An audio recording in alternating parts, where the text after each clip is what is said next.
تھے تو اکثر ہمارے جو سینئرز تھے وہ اگر ہم سے کوئی کام کروانا چاہتے تھے بہت تیزی سے تو کہتے تھے پروفیسر صاحب آ رہے ہیں 2 بجے ان کا راؤنڈ ہے, یہ بس ابھی کر لو, تمہارے پاس آدھا پونا گھنٹہ ہے, تھوڑی ہی دیر رہ گئی ہے.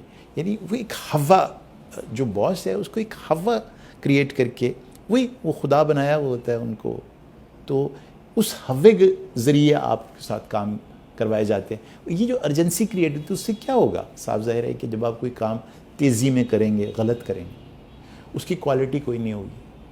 تو پروفیسر صاحب تو بھئی اس وارڈ کو اچھی طرح سے چلانا چاہتے ہیں, وہ تو یہ چاہتے ہیں کہ یہاں مریض ٹھیک ہو کر جائیں, لیکن جس وقت آپ جلدی میں وہی کام کریں گے تو صاف ظاہر ہے کہ مریض بیمار ہونا شروع ہو جائیں گے. تو گیمز کی یہی پرابلم ہوتی ہے کہ اس کے نتیجے میں کام تو ہوتے رہتے ہیں اس آرگنائزیشن میں, لیکن ان کاموں کی کوئی کوالٹی نہیں ہوتی, ان کاموں کے اندر سے کوئی فلاح کا یا خیر کا عنصر نہیں نکلتا, وہ کام بدصورت ہوتے ہیں. وہ غلاموں کے بنائے ہوئے کیے ہوئے کام خوبصورت اور حسین کیسے ہو سکتے ہیں؟ حسن, خیر, یہ تو اماموں کے حصے میں آتی ہے. پھر صاف ظاہر ہے جیسے میں نے عرض کیا تھا کہ وہ مائی وے اور ہائی وے والی بات میں, تو پھر ہر وقت کسی نہ کسی کے اوپر بلیم تو آنا ہے نا. تو بلیم سے بچنے کے لیے ہر وقت آپ دیکھیں گے کہ اس طرح کی آرگنائزیشن میں نا ایکسکیوزز کا ایک کلچر ہوتا ہے. بھائی وہ آپ نے یہ کام کرنا تھا, سر کیسے کرتے, کل تو لائٹ ہی چلی گئی تھی سر وہ تو آپ کو بتایا نا, تو ہنگامے ہو رہے تھے, میں تو اس کی وجہ سے سر انہوں نے کہا 5 بجے سے پہلے جس نے نکلنا ہے نکل جاؤ, اور یہ کام تو سر پھر ذرا 2-3 گھنٹے بیٹھ کے کرنے والا تھا, اب ان ہنگاموں میں کیا کرتا سر, تو اس لیے پھر میں تو جلدی سے نکل لیا. انشاءاللہ سر آج کچھ بہتر ہیں حالات, تو پھر ہم آج صحیح. ہر وقت اس کی پوسٹپونمنٹ, اور وہ سر وہ فلاں شخص نہیں تھا جس سے مجھے چابی لینی تھی, کبھی وہ چابی گم ہو جاتی ہے, کبھی کمپیوٹر لاک ہو گیا تھا, کبھی لائٹ چلی گئی ہے, کبھی ٹیکنیکل فالٹ آ گئی تھی. تو یہ جو بہانے بازیاں ہیں یہ ایسی آرگنائزیشنز کا خاصہ ہوتی ہیں.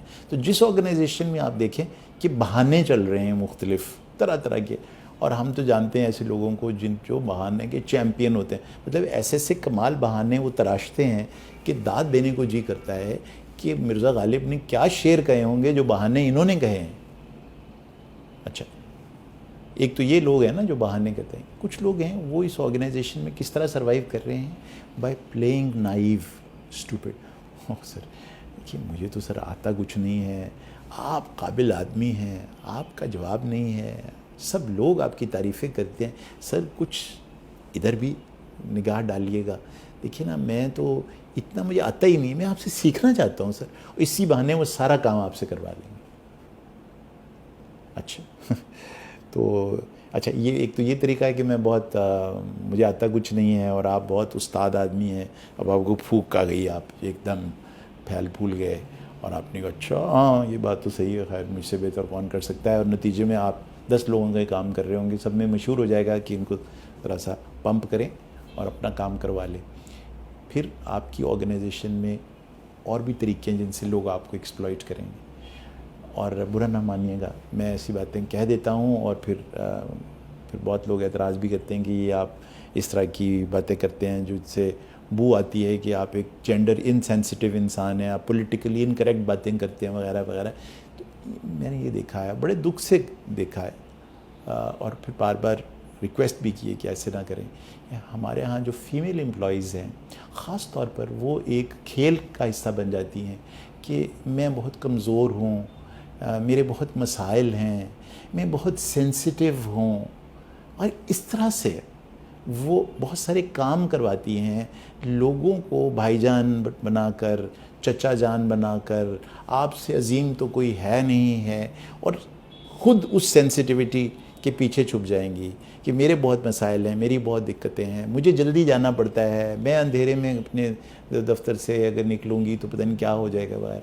تو ایسا مت کریں یار, you are as good as every body.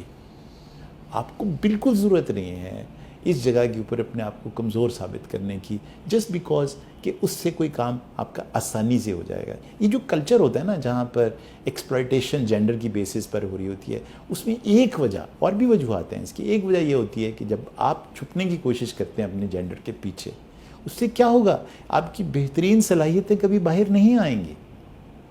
And the best will never come out of you, because آپ اپنے آپ کو کبھی اس طریقے سے چیلنج ہی نہیں ہونے دیں گے under the that defence of and. اور اس سے پھر بہت طرح کی جینڈر ایکسپلائٹیشن بھی ہوتی ہے. یاد رکھیے کہ جب آپ کمزور بنیں گے یا سینسٹیو ہونے کا کوئی کھیل رچائیں گے اس طرح کی آرگنائزیشن میں, تو پھر پریڈیٹرز موجود ہیں آرگنائزیشن میں, وہ آپ کو آسان نشانہ اپنا بنائیں گے اور اس سے آپ کو پھر دقتیں اور پرابلمز شروع ہو جائیں گی.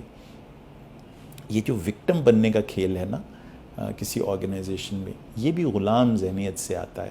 اور کبھی بھی اپنے آپ کو وکٹم نہ فیل کریں, چاہے آپ مرد ہیں یا عورت ہیں.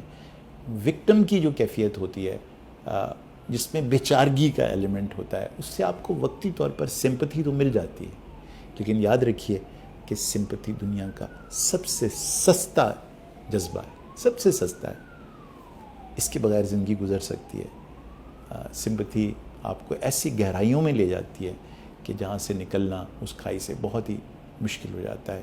اور پھر لوگ آپ کو ایزی پرے سمجھ کے اسکیپ گوٹ بنانا شروع کرتے ہیں, سبق سکھانے کی کوشش کرتے رہتے ہیں. یہ بھی ایک کھیل ہے جو غلام آرگنائزیشنز کے اندر ہوتا ہے, سبق سکھانا. اس کو بچوں ایسا سیٹ کروں گا نا میں, دیکھنا تم نسلیں یاد کریں گی اس کی. یہ جو نسلیں یاد کروانے کا ایک کانسیپٹ ہوتا ہے اور سبق سکھانے کا کانسیپٹ ہوتا ہے. اس کے بعد پھر فاتحانہ انداز میں آپ اب سناؤ بچوں کیسا سیدھا کیا تمہیں, ٹھیک ہے نا. یہ جو آپ اس طرح کے کھیل ان آرگنائزیشنز میں دیکھتے ہیں حضور, میں نے سلیو گیمز کہتا ہوں. یہ غلاموں کے وہ کھیل ہیں جن سے غلامی کا سلسلہ ہمیشہ چلتا رہتا ہے, پرپیچولی چلتا رہتا ہے. جیسے میں نے عرض کیا کہ یہ غلامی کا کھیل چاہے گھر میں چل رہا ہو, چاہے محلے میں چل رہا ہو, آرگنائزیشن میں چل رہا ہو, یا کسی سوسائٹی میں چل رہا ہو, اس سے کبھی فلاح, حسن اور خیر نکل ہی نہیں سکتا. اور صاف ظاہر ہے جہاں یہ سب ہو وہاں حق کیسے زندہ رہ سکتا ہے.